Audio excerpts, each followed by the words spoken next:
I bought a $40 pet camera because our dog would not stop barking at 2 in the morning. I was looking for a raccoon in the crawl space. What I found was my mother-in-law standing in my hallway with a flashlight, photographing my tax returns. That's not the worst part. The worst part is what I saw 2 minutes earlier on the same clip, and it took me 9 days to go back and look. I'm 34.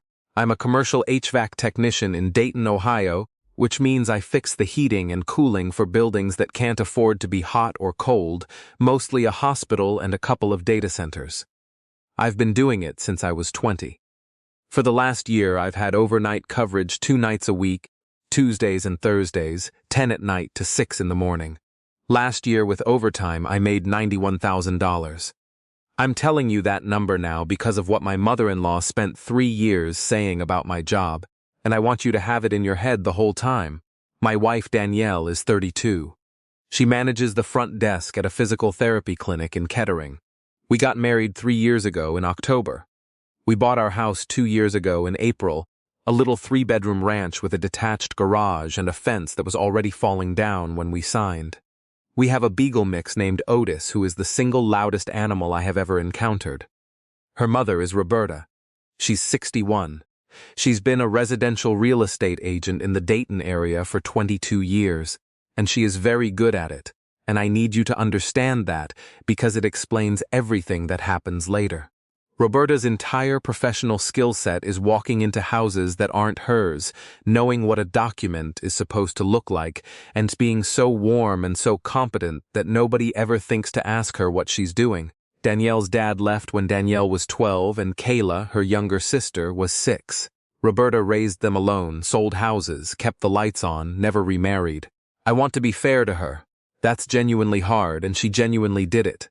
She also built an entire personality on it. Her line, which I have heard probably 200 times, is, "I know exactly what a man looks like right before he stops trying." I met Danielle when I was 30, at her cousin's cornhole tournament of all places. She'd been engaged before. His name was Grant. He was a mortgage loan officer, and they'd called it off about 10 weeks before the wedding. Danielle called it off. She never gave me a long explanation, and I never pushed, because it wasn't my business and because I could tell it was still a bruise. All she ever said was, "He was fine, it just felt like I was signing paperwork." Roberta never got over it. That's the part I underestimated for 3 years. Grant was one of Roberta's people. Not a friend exactly, a referral partner. She'd been sending her buyers to him for 8 or 9 years by the time Danielle met him, and after they got engaged, she started calling him my son-in-law a year early, which is a thing she thought was cute. When it ended, Roberta went through what I can only describe as a grief process. Kayla told me once that Roberta cried harder about the canceled wedding than Danielle did. Here's the first red flag, and it was so small at the time that I laughed about it. At our rehearsals dinner, Roberta gave a toast. Nice toast, mostly. And in the middle of it, she said, "Danielle has always known her own mind. Sometimes she changes it. But that's a woman's privilege." Everybody chuckled. Danielle's face did a thing for about half a second, and I stood there in a rented jacket and thought, that was strange, and then somebody handed me a beer and I forgot about it for 2 years. The second thing happened at our housewarming, and I need you to file this away because it comes back. May, 2 years ago, maybe 30 people in the backyard, a rented tent because it rained my crew from work, Danielle's whole family's. About an hour in, we ran out of ice. Roberta grabbed the spare key off the hook by the back door. We kept it there on a little green tag and said, "I'll run out, don't get up, I'll let myself back in the side." She was gone maybe 40 minutes. She came back with 3 bags of ice and put the key on the counter. I remember thinking she'd been gone a long time for ice. That's it. That's the entire incident. A woman borrowed a key at a party and returned it. 2 years later, I would find out there is a hardware store 11 minutes from my house that will cut a key in 90 seconds, and I would sit in my truck in that parking lot for a very long time. Now let me tell you what living next to Roberta was actually like, because the camera stuff is dramatic, but the reason it worked is that she'd spent 3 years teaching me to doubt myself. She was helpful. That's the word everybody in that family uses. She was so helpful.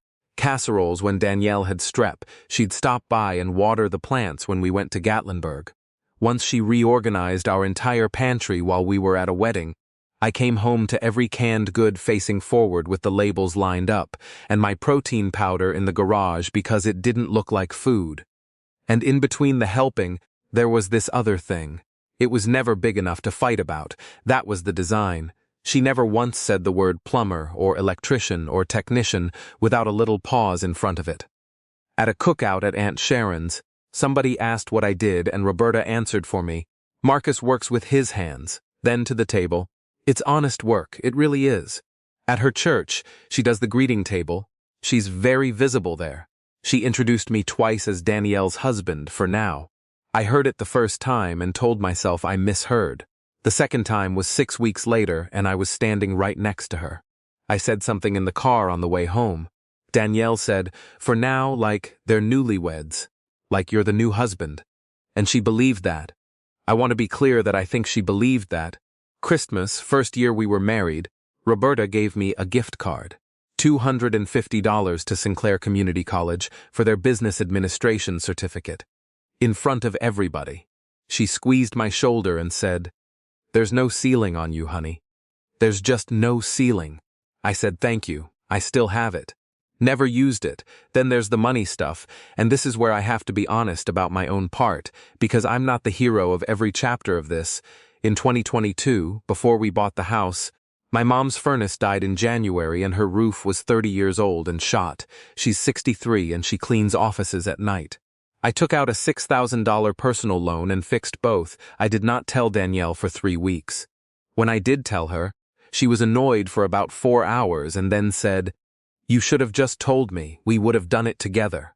Which is genuinely the best possible response and one of about 900 reasons I married her. Then in the spring of 2023, my company lost a contract and my hours got cut for about 2 months. We overdrafted the joint account 4 times in that stretch, $29 a pop. I hated it. I picked up side work on weekends until it was fixed. Both of those things are real. Both of those things were in the filing cabinet in our spare bedroom, and both of those things are exactly what somebody would want if they were building a story about a man who is bad with money. I tried to handle Roberta the reasonable way. Twice, the first time was after the for now thing at church. I asked Danielle to talk to her. She did. Roberta cried, said she was being attacked, said, I have bent over backward for that man, and then didn't speak to Danielle for 11 days. Danielle came home from that phone call shaking, and I said, forget it, drop it, it's fine. The second time was worse. Kayla's engagement party last summer at a brewery patio in Miamisburg. Roberta got up to say something about Kayla and her fiancé Trevor, and she said, Trevor's got a plan. I love a man with a plan. And then she looked directly down the table at me, not subtle, everybody saw it. My own wife saw it and said, some of us are still waiting. There were probably 40 people there. I sat in a plastic chair holding a beer and I did not say one word, and I want to tell you that's because I'm mature. It's not. It's because I was 33 years old, and I could not think of a single sentence that wouldn't make me look like exactly what she was describing. Danielle cried in the truck. She said, I'll say something. I said, don't. And that was my mistake, and it's the one I'd take back, because every single time nothing happened, Roberta got bigger. By last fall, she'd stopped texting before she came over. She'd just show up. Twice I came home from a night shift at 6:30 in the morning, and there was a Tupperware on the counter that hadn't been there when I left. I asked Danielle. Danielle said, Mom probably swung by, she has a key. I said, since when does your mom have a key? And Danielle, my wife, who is not a liar, who genuinely did not think this was a thing, said, I gave her one forever ago for emergencies. Is that a problem? I said no. Because what was I going to say? Her mother had a key to a house we'd bought together, and I'd have been the guy who has a problem with his mother-in-law having a key. Here's the part I keep going back to. About 2 months before all of this blew up, I went into the spare bedroom to get my truck title out of the filing cabinet, and the bottom drawer was open about 2 inches. Not open, just not latched. That cabinet is old and the bottom drawer sticks, and if you don't put a shoulder into it, it bounces back. I stood there for probably 10 seconds. Then I closed it and went about my day because the alternative thought was insane.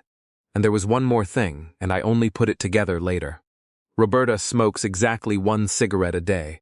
She's done it for 30 years and she's weirdly proud of the discipline of it. One morning in January, I came in the side door at 10 after 6 and the hallway smelled like cigarette smoke. Faint, but there. I actually checked the furnace, because that's my job, and then I decided it came in on my own coat and I took a shower. Okay. The camera starting in early February, Otis lost his mind on Tuesday and Thursday nights. Danielle told me about it first. She'd wake up around 2, hear him barking downstairs, yell at him from the bedroom, and he'd stop.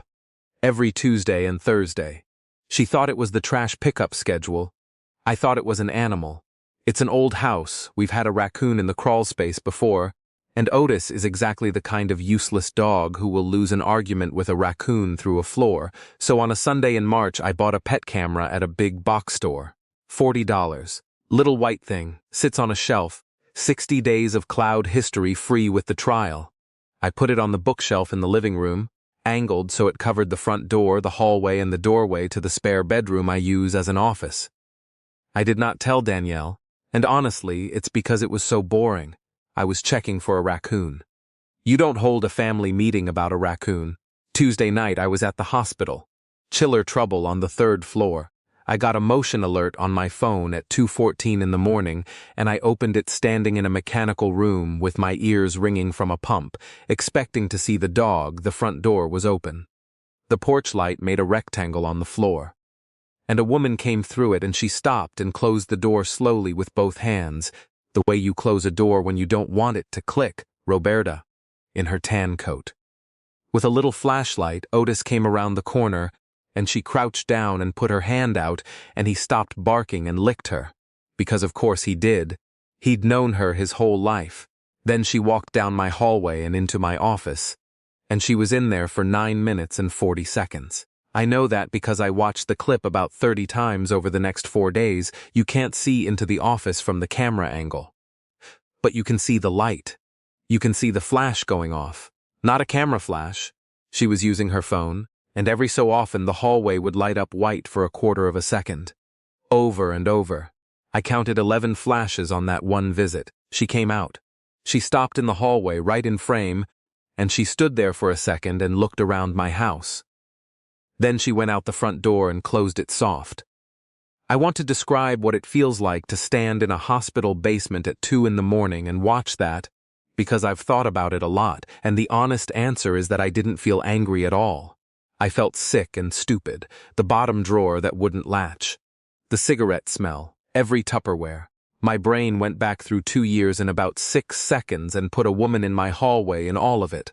I went back into the app and I scrolled. 60 days of history. She came every Tuesday and every Thursday. Between 1:50 and 2:30 in the morning every single time, 11 visits in 6 weeks. 12 possible nights, she missed exactly 1. It was a Thursday and I looked it up, and that was the night Danielle had a migraine and texted her family group chat at 11 at night that she was up and miserable and could somebody tell her if it was normal for the room to spin. So Roberta knew when my wife was asleep. She checked. I finished my shift. I did not tell Danielle for 6 days. I know, I've read enough of these to know what that sounds like. I'll tell you exactly why. Because I'd spent 3 years being told I was too sensitive about her mother, and I had this genuine physical fear that I was going to show my wife a video of a woman putting a Tupperware on the counter and be told I was overreacting again. I needed it to be airtight. So for 6 days I did nothing but watch clips at 4 in the morning in my truck. I told her on a Saturday morning. I made coffee, sat her down at the kitchen table, and played the 2:14 clip. Danielle watched it twice. Then she said, very quietly, "Why is she in the office? Not why is she in the house? Why is she in the office?"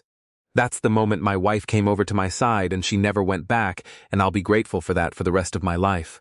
I said, "I don't know." And she's done it 11 times. Danielle called her mother right then.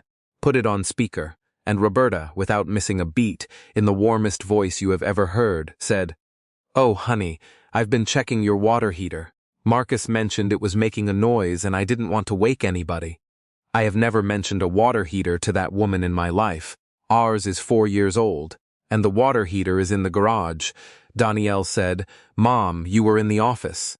And there was a pause of about 2 seconds, and then Roberta said, "I don't like your tone." We hung up. Danielle sat there, and then she said the thing that decided how we were going to handle it. She said, "Sunday dinner is tomorrow." Sunday dinner is a thing in that family. Roberta hosts 1 to 6 people show up. It's been going since before I existed. That week it was Roberta, Kayla, Trevor, Aunt Sharon, and us. I got there at 4. I had a printout of the 11 timestamps in my jacket pocket, my phone charged to 100%, and a house key on a little green tag. We ate.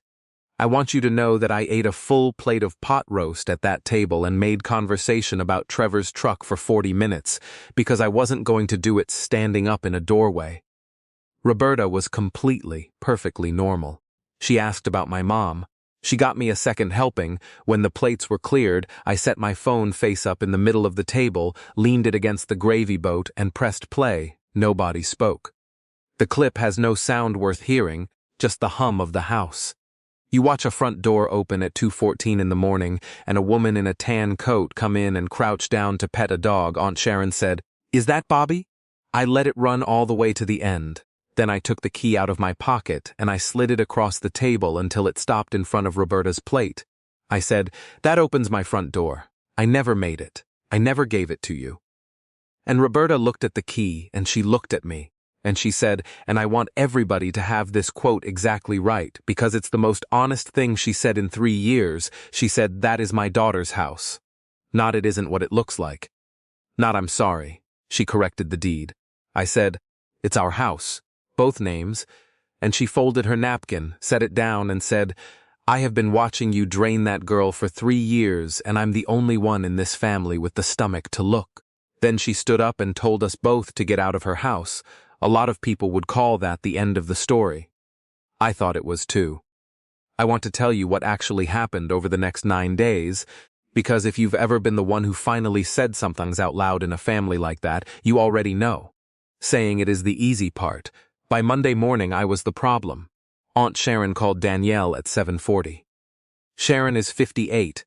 She's Roberta's older sister, and she is a genuinely kind woman who has been managing Roberta's feelings since the Nixon administration. She said, "Sweetheart, that was a very aggressive thing he did at the dinner table." Danielle said, "Aunt Sharon, she broke into our house," and Sharon said, "She has a key. You can't break into a house you have a key to." That sentence became the family's entire legal position within about 48 hours. She has a key. It got repeated to me by 3 different people. Nobody ever wanted to talk about where the key came from. Then Roberta went to work. And I mean that in the professional sense, this woman has spent 22 years managing narratives about properties, and she turned all of it on me in about 4 days. Her version, which I got secondhand from Trevor, who is not a bad guy and who I think was genuinely uncomfortable. Roberta had been checking on the house because she was worried about her daughter. She had been worried for over a year. She had noticed things, money things. She'd been trying to figure out how to bring it up without blowing up Danielle's marriage. And now Marcus, who has apparently been secretly filming inside his own home without his wife's knowledge, had ambushed a 61-year-old woman at her own dinner table in front of her family. That last part was the one that got traction. The camera. She turned the camera into the crime. Sharon said to Danielle, "Did you even know he was recording you in your own living room?" Kayla was the loudest. That's the detail I want you to hold on to. Kayla, 26, Danielle's little sister, called Danielle Tuesday night and screamed at her for 20 minutes. She said, "You are letting him isolate you from your family." She said, "Mom has done nothing but love you and you sat there and let him humiliate her." She said, and Danielle repeated this to me word for word, "You have no idea what she's been protecting you from." At the time, I thought that was just a dramatic thing to say. Meanwhile, I did the boring things. I changed both deadbolts myself on the Monday, $48 at the hardware store, and I put a doorbell camera up that actually records audio. I called the non-emergency police line and asked what my options were. The officer who came out was polite and honest with me. With a family member and a key, it's a mess. Prosecutors usually won't touch it, but he took the report and gave me a report number. That number turned out to be worth more than the charge would have been. And I sat with the thing that was still bothering me, which was, why the office? If you want to check on your daughter, you look in the fridge. You look at the mail on the counter. You don't spend 9 minutes and 40 seconds in the room with the filing cabinet twice a week taking photographs. On the Thursday, I found out about the calendar. Roberta is a realtor, so her whole life is a shared calendar. Years ago, she set up a family calendar so everybody could see birthdays and dinners, and Danielle and I both had it on our phones, and neither of us had looked at it in a year. I opened it Thursday night out of pure curiosity, and there was an event on it for that coming Sunday at 2 in the afternoon at Aunt Sharon's address. The title of the event was Family Talk, D Only, D Only. My wife, without me, I showed Danielle. She went white. She hadn't been told about it. Nobody had said one word to her about a family talk. It had been on that calendar, according to the details, since the 22nd of February, created 6 weeks earlier. 6 weeks. The same 6 weeks as the 11 visits. That was the night I stopped being a guy with hurt feelings and started being a guy with a spreadsheet. I sat down at the kitchen table at 11 at night, downloaded all 60 days of camera footage to my laptop, and started watching every single clip end to end. Not skimming, all of it. I got to number 9 at about 4 in the morning. I've rewritten this next part in my head 100 times, and there's no version where it lands soft, so I'm just going to tell it the way it happened. Clip 9. A Thursday, 3 weeks before the Sunday dinner. 1:58 in the morning. Roberta comes down the hallway from the office like every other clip, but this time she's got her purse over her shoulder, and she stops in the office doorway and turns around and goes back in, and then the hallway lights up, but not from a flash. She turned the overhead light on. She's in there 11 minutes. When she comes out, the purse is flat. It was full when she went in. I sat there and thought about that for a while, and then I did the thing I should have done 6 days earlier. I dragged the timeline backward instead of forward. 2 minutes and 40 seconds before Roberta walks into frame, my front door opens, and it isn't Roberta who opens it, it's Kayla. She's in a hoodie and pajama pants. She's got her phone in her hand with the flashlight on, pointed at the floor. She unlocks my deadbolt from the outside with her own key, pushes the door open, steps in, and holds it. Then she stands in my entryway with her hand on the door and waits. And 11 seconds later, her mother walks past her into my house, and then Kayla pulls the door shut and stays in the entry, right by the door, for the entire 11 minutes. Watching the street through the glass, she was the lookout. My sister-in-law, who slept on our couch when she broke up with a guy in 2023, who I taught to change a serpentine belt in my driveway, stood inside my front door as a lookout while her mother went through my filing cabinet. I went and opened the bottom drawer of that filing cabinet at 4:20 in the morning with my hands shaking. Behind the hanging folders, flat against the back, there was a manila envelope that I have never owned. Inside it were 14 months of bank statements. They looked real. They looked completely real. The right logo, the right layout, the right little privacy notice at the bottom, my name and our address in the corner, the account number matching the last 4 digits of my actual checking account. Somebody had put real effort into these. And every single month there were cash withdrawals. 400 here, 600 there, 800 on a Friday. Almost all of them at the same 2 ATM locations, and both of those locations were within a half-mile of the Racino out by the racetrack. 14 months. $19,400. I have never been inside that building in my life. I don't gamble. I buy a Powerball ticket at Christmas because my crew does a pool. There was also a second sheet on top, printed plain, a typed summary. Dates in one column, amounts in another, and at the bottom, a total, and under the total somebody had typed, compare against joint account deposits. Ask him directly. Do not accept an explanation about his mother's house. Do not accept an explanation about his mother's house. That's when I understood what the $6,000 loan for my mom's furnace had been doing in a photograph on somebody's phone. They weren't spying on me to find out if I was hiding something. They already had the story. They were photographing my actual documents so the fake ones would match. My account number, my statement format, my real overdraft dates to hang it all on. And on Sunday at 2 in the afternoon at Aunt Sharon's house, they were going to sit my wife down without me and hand her 14 months of proof that her husband had a gambling problem. And if she'd asked to see the original statements, Guess where those were? In our house. In the filing cabinet, which her mother had a key to. I woke Danielle up at 4:40 in the morning. I have never done that in 3 years of marriage. I sat on the edge of the bed and said, I need you to come look at something, and I need you to know that whatever you decide after, I'm not going to fight you about it. She watched clip 9. She watched her sister hold the door. She did not cry. She got up, put on a sweatshirt over her pajamas, got the car keys and said, get in. Kayla lives 20 minutes away in a 2-bedroom condo in Centerville that Roberta owns. Roberta bought it in 2019 as an investment, and Kayla's been in it since 2021. We knocked on that door at 5:15 in the morning. Kayla opened it in the same hoodie, honestly, and when she saw both of us standing there, she made a sound like she'd been holding her breath for 6 weeks. She didn't ask what we wanted. She said, is it the camera? We sat in her living room. Trevor was asleep, and my 26-year-old sister-in-law told us everything in about 40 minutes, and I'm going to give you the load-bearing parts. It started in January. Roberta came to her and said she was scared for Danielle. She said she'd seen a bank alert on Danielle's phone once and that she thought I was moving money. She told Kayla she needed help for one night and that they'd both feel better once they'd checked and found nothing. Kayla believed her the first time. She's said that 100 times since, and I believe her, actually. The first time. By the 4th time, Kayla knew there was nothing to find. She told her mother that. She said, word for word, there's nothing in there, Mom. He's got a truck loan and a credit union account. And Roberta told her, that's because he's careful. Careful is worse. Then Kayla told us why she kept going. She hadn't paid rent on that condo in 14 months. $1,100 a month. Roberta had told her not to worry about it while she and Trevor saved for a wedding.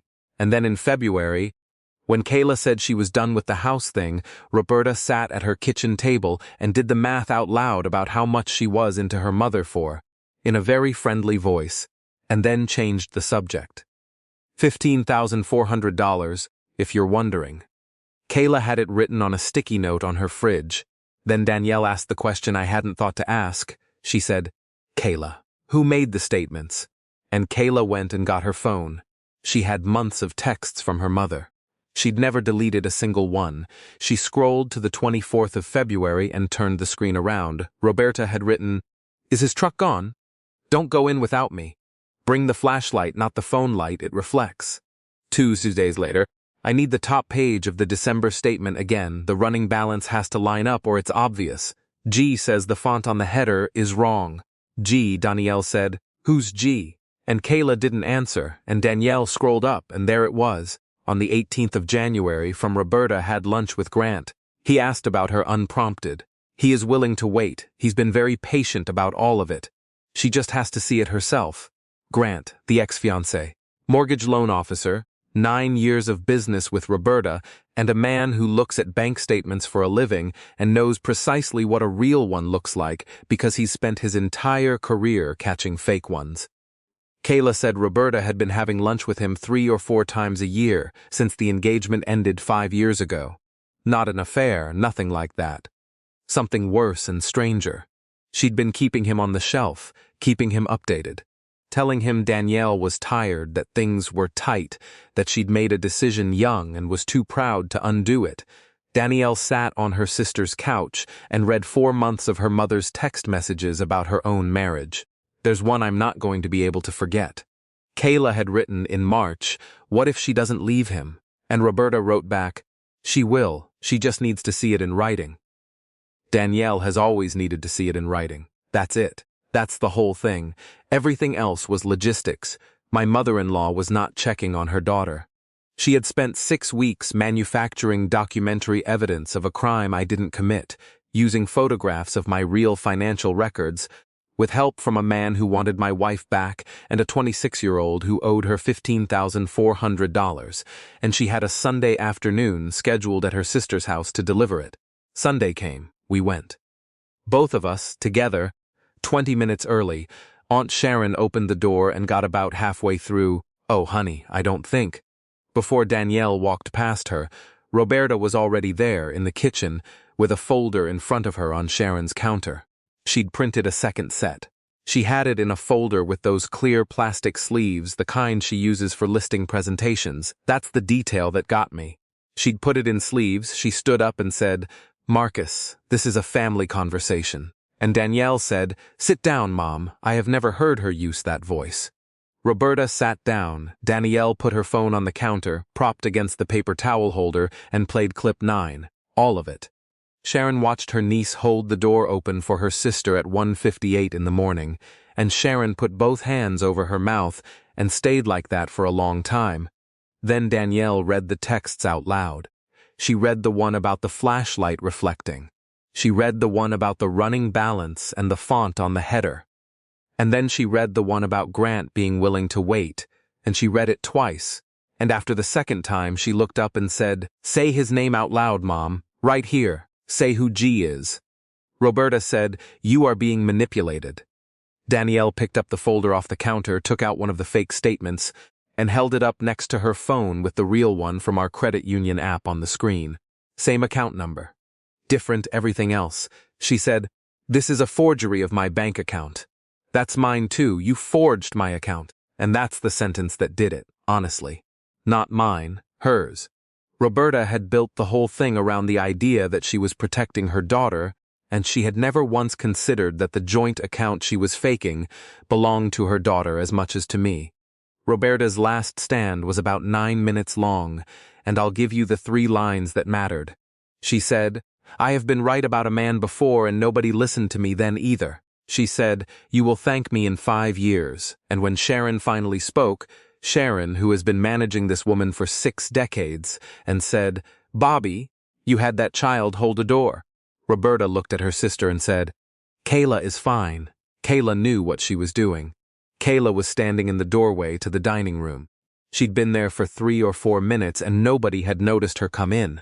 Here's what happened after, and I'll go through it in order because the order matters. We did not press charges. And I know a lot of you are going to be angry about that. The detective was straightforward. With a key, with a family member, with no theft of physical property, we were looking at a criminal trespass charge at best that a prosecutor would very likely decline, and a civil case that would cost more than it returned. So we filed the report, got the number, and used it everywhere else. I sent a package to Roberta's brokerage, not a rant. A cover letter, the police report number, 3 clips on a thumb drive, the 11 timestamps, and photographs of the forged statements next to the real ones. Nothing about family. Just this is a licensed agent who copied a client-adjacent key, entered an occupied residence 11 times, and produced forged financial documents. Her brokerage terminated her within 9 days. I found out because her name came off the sign on Wilmington Pike. Then the Ohio Division of Real Estate and Professional Licensing, which took the complaint and which took a very long time and which I mostly forgot about until a letter came in November. She signed a consent agreement, suspension, a fine, and continuing education in ethics. 22 years and she has to go sit in an ethics class, and Grant. Grant was the one that made me think hard about what kind of person I am. He never entered my house. He never touched a key. All I had was one text from a woman saying, "G says the font on the header is wrong." But mortgage loan officers are licensed.